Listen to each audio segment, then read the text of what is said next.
আরে দারোয়ান, তুমি আমার ঘরে? ম্যাডাম, আমার খুব শীত লাগছে। বাইরে ঠান্ডা বাতাস বইছে। আমি বারান্দায় থাকতে পারছি না। বাহিরে প্রচণ্ড শীত। তাই আমি আপনার অনুমতি ছাড়াই আপনার রুমে চলে আসছি। আমি দারোয়ানকে বললাম, তাহলে এখন তুমি কোথায় থাকবে? আমার রুমে তো কোনো খালি জায়গা নেই। ম্যাডাম, আপনি আমার প্রতি একটু দয়া করুন। আমি মাটিতে বস্ত্র বিছিয়ে ঘুমিয়ে পড়ব। আমি দারোয়ানের কথায় থাকতে থাকতে দিলাম। তারপর রাত যখন গভীর হয়ে গেল, তখন হঠাৎ দেখলাম দারোয়ান নিচের বিছানা ছেড়ে আমার খাটে শুয়ে পড়েছে। আমি তাকে বললাম, তোমার সাহস তো কম না, তুমি আমার খাটে? আমার বাড়িতে একজন দারোয়ান ছিল যাকে আমি অনেক বিশ্বাস করতাম। একদিন সে আমাকে বলল, ম্যাডাম, বাইরে খুব ঠান্ডা লাগছে, আমি একটু আপনার রুমে থাকতে পারি? আমি ভাবলাম, বাইরের সত্যিই ঠান্ডা হবে, তাই তাকে আমার রুমে ঘুমাতে অনুমতি দিলাম। কিন্তু পরের দিন তার আচরণে কিছু অস্বাভাবিক লক্ষ্য করলাম। আমি ঘুমের মধ্যে অনুভব করলাম যে কিছু আমার বাড়িতে একজন দারোয়ান ছিল, যাকে আমি অনেক বিশ্বাস করতাম। একদিন সে আমাকে বলল, ম্যাডাম, বাইরে খুব ঠান্ডা লাগছে, আমি একটু আপনার রুমে থাকতে পারি? আমি ভাবলাম, বাইরের সত্যিই ঠান্ডা হবে, তাই তাকে আমার রুমে ঘুমাতে অনুমতি দিলাম। কিন্তু পরের দিন তার আচরণে কিছু অস্বাভাবিক লক্ষ্য করলাম। আমি ঘুমের মধ্যে অনুভব করলাম যে কিছু একটা ঠিক হচ্ছে না। তার আচরণ আমাকে অস্বস্তিকর করে তুলেছিল। আমি তাকে জিজ্ঞেস করলাম, তোমাকে আমার রুমে থাকতে দিয়েছি বলে তুমি কি করছো? দারোয়ান বলল, ম্যাডাম, আমি অনেক দিন ধরে উপোস, আমি আর পারছি না। এই কথাটা বললে দারোয়ান আমার সাথে জোর করে। আমার কলিজার বন্ধুরা, মূল ভিডিওটি শুরু করার আগে তোমাদের কাছে একটা রিকোয়েস্ট। তোমরা যদি আমার চ্যানেল এ নতুন হয়ে থাকো তাহলে আমার চ্যানেলটিকে সাবস্ক্রাইব করে পাশে থাকবেন। তাহলে চলো এবার মূল ঘটনাটি শুরু করি। আমার নাম জয়া। দেখতে সুন্দর ছিলাম। 7 বছর আগে আমার বিয়ে হয়েছিল শাওনের সাথে। আমার স্বামী খুব ভাল ছিলেন। তিনি আমার সব কথা শুনতেন।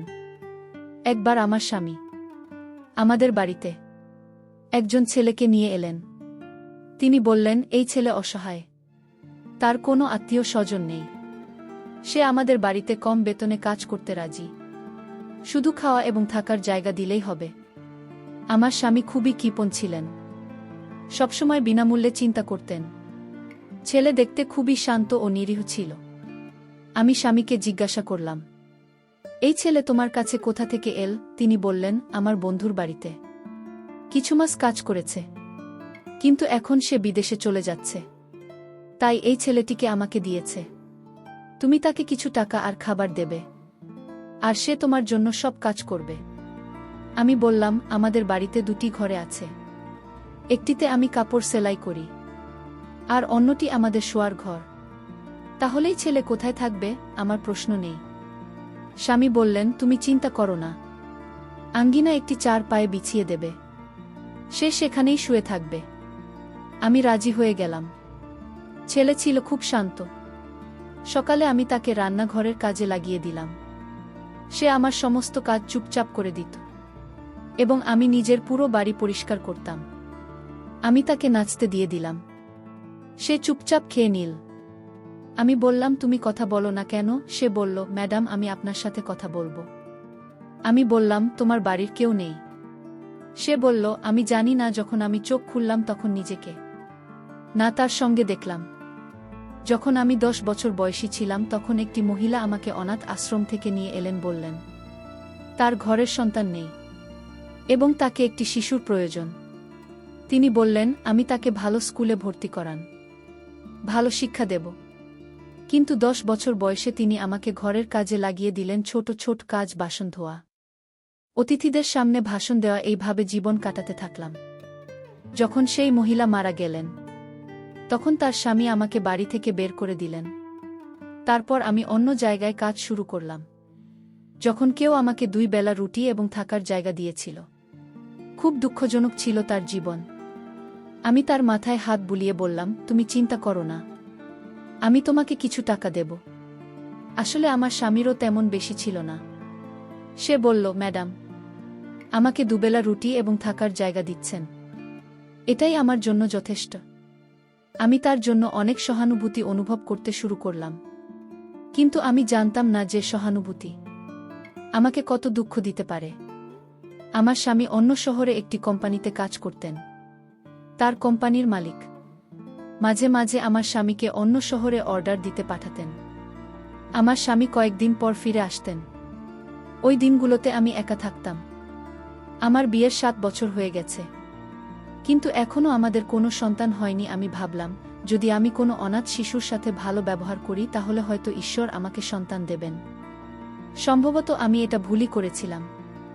আমার স্বামী কাজের জন্য অন্য শহরে গিয়েছিলেন। আমি একা ছিলাম এবং ছেলে বাড়িতে ছিল। আমি প্রথমবার তাকে এভাবে দেখলাম যখন আমি রান্নাঘরে আটা মেখেছিলাম। সে রান্নাঘরে এসে দাঁড়াল। আমি রান্নাঘরে না তা ছাড়া কাজ করছিলাম, কিন্তু আমি জানতাম না যে ছেলের চোখে এমন আকর্ষণ থাকতে পারে। আমি যখন আটা মেখে দুপাটি নিয়ে রান্নাঘর থেকে বের হলাম, তখন আমি অনুভব করলাম যে যেন কেউ আমার পিছু পিছু আসছে। আমি দ্রুত ঘুরে দেখলাম সেই ছেলে আমার দিকে তাকিয়ে আছে। সে কখনো আমার মুখের দিকে তাকাচ্ছে, কখনো আমার দিকে। সে ধোঁয়ার অছিলায় দাঁড়িয়েছিল। আমি প্রথমে ভীত হয়ে গিয়েছিলাম। পরে আমি রান্নাঘরের দরজার সামনে ঝোলানো না তা নিয়ে আমার মাথা থেকে ফেললাম। আমি একটা খেয়ে একটি পাত্রে রাখলাম এবং ফ্রিজে রেখে দিলাম। তারপর আমি রান্নাঘর থেকে বের হয়ে নিজের কক্ষে চলে আসলাম। আমি ভাবছিলাম, কেন সেই ছেলে আমাকে এভাবে দেখছিল, কিন্তু পরে আমি ভাবলাম হয়তো এটা আমার কল্পনা।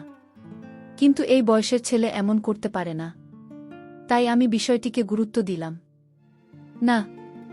তার পরিস্থিতি শুনে আমি তার প্রতি সহানুভূতি অনুভব করছিলাম। কিছুক্ষণ পরে আমি ঘর থেকে বের হয়ে দেখলাম সে বাড়ি পরিষ্কার পরিচ্ছন্নতা করছে। আমি বারান্দায় বসে তাকে দেখছিলাম। সেই কাজের প্রতি সতর্ক ছিল, কোনো রকম নেতিবাচক দৃষ্টিভঙ্গি ছিল না। আমি ভাবলাম হয়তো আমি তার সম্পর্কে ভুল ধারণা করছি। রাতে খাওয়ার পর সে বলল, ম্যাডাম, বাইরে খুব ঠান্ডা। যদি আপনি খারাপ না মনে করেন আমি আপনার রুমে ঘুমাবো। সে কথা সত্যি ছিল। শীতের মৌসুম শুরু হয়ে গেছে এবং বাইরের ঠান্ডা ছিল। আমি বললাম, তুমি আমার রুমে ঘুমাবে কোথায়? আমার রুম কোনো ফাঁকা ঘর নয়, একটি কাপড় সেলাইয়ের জন্য রাখা। সেখানে অনেক কিছু পড়ে আছে। কাপড় সেলাইয়ের যন্ত্র আছে এবং ঘরটা ছোট। তুমি যদি সেখানে আমার জিনিসগুলো জায়গা থেকে সরিয়ে ফেলবে এবং আমি আবার খুঁজে পাব। সে বলল, আপনিই না মনে করলে আমি আপনার রুমে ঘুমাব? আমি হঠাৎ করে বিস্মিত হয়ে গেলাম। তারপর সে বলল, ম্যাডাম, কি আমি মাটিতে বস্তু বিছিয়ে ঘুমাই? কিন্তু বাইরে খুব ঠান্ডা। তার কথা শুনে আমি তাকে আমার রুমে ঘুমাতে অনুমতি, কিন্তু তার মুখে আমি অদ্ভুত আনন্দের চিহ্ন দেখছিলাম, যেন সে অনেক খুশি হয়েছে। সে তৎক্ষণাৎ নিজের বিছানা তুলে এনে আমার রুমে মাটিতে বিছিয়ে শুয়ে পড়ল। আমি অন্ধকারে ঘুমানোর অভ্যাস ছিলাম, তাই আমি ঘুমানোর আগে রুমের লাইট নিভিয়ে দিয়েছিলাম।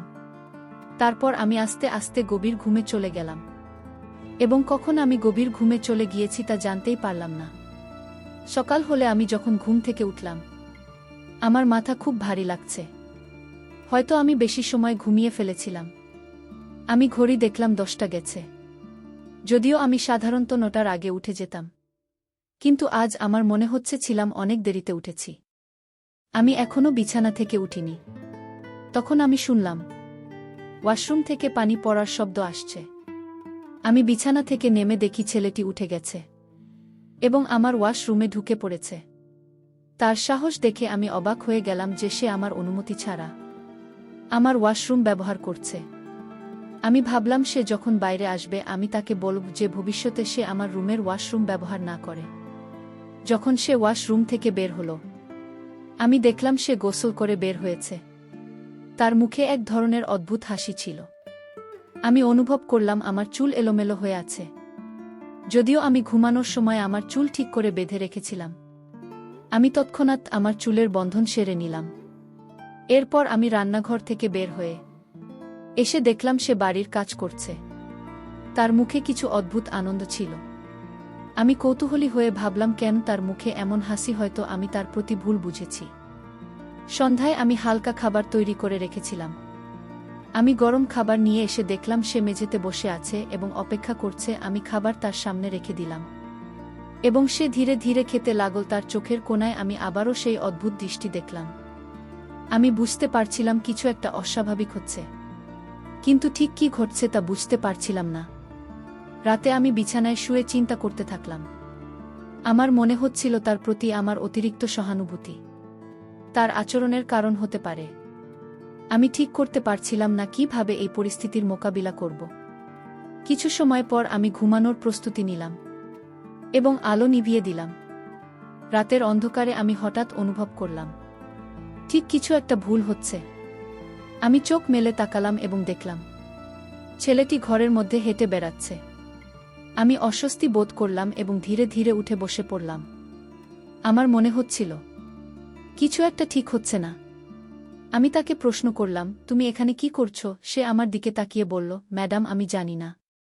আমি শুধু আপনাকে দেখার চেষ্টা করছি। আমি আপনার প্রতি খুব কৃতজ্ঞ। আপনি আমাকে এত সুযোগ দিয়েছেন।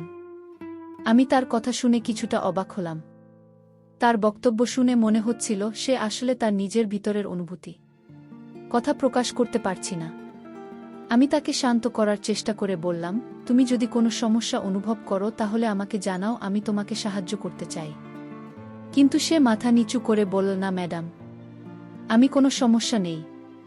আমি শুধু আপনাকে দেখছি। আমি আর কিছু বললাম না এবং ঘুমানোর চেষ্টা করলাম। পরের দিন সকালে আমি ঘুম থেকে উঠে দেখি সে আগের মতোই শান্তভাবে বাড়ির কাজ করছে। তার মুখে অদ্ভুত হাসি আজ আর দেখা যাচ্ছিল না। আমি নিশ্চিত ছিলাম সে আমাকে কিছু না বলে নিজের অনুভূতি বোঝা হালকা করার চেষ্টা করছে, তবে তার সেই আচরণ আমাকে বুঝিয়ে দিন মাঝে মাঝে আমাদের সহানুভূতি সীমা ছাড়িয়ে যায় এবং কিভাবে সঠিকভাবে অনুভূতি প্রকাশ করা উচিত তা আমাদের শিখতে হবে। আমি নিজেও এই পরিস্থিতি থেকে শিক্ষা নিয়েছি যে কিভাবে নিজের অনুভূতি এবং অন্যের অনুভূতির প্রতি সঠিকভাবে মনোযোগ দিতে হয়। এইভাবে দিনগুলো চলে গেল। ছেলেটি ঘরের কাজ দক্ষতার সাথে চালিয়ে গেল এবং আমি তার প্রতি আরও সচেতন হয়ে উঠলাম।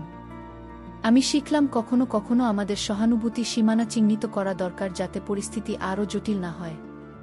এই গল্প থেকে শিক্ষা হলো যে জীবন কখনো কখনো আমাদের এমন পরিস্থিতির সামনে ফেলে দেয় যেখানে আমাদের সমস্ত বিশ্বাস ও মূল্যবোধের পরীক্ষা নিতে হয়। একজন নারী হিসাবে আমাদের সবসময় আমাদের সীমারেখাগুলো জানা উচিত এবং কখনো এমন কিছু করা উচিত নয় যা আমাদের জন্য পরবর্তীতে সমস্যার কারণ হয়ে দাঁড়াতে পারে।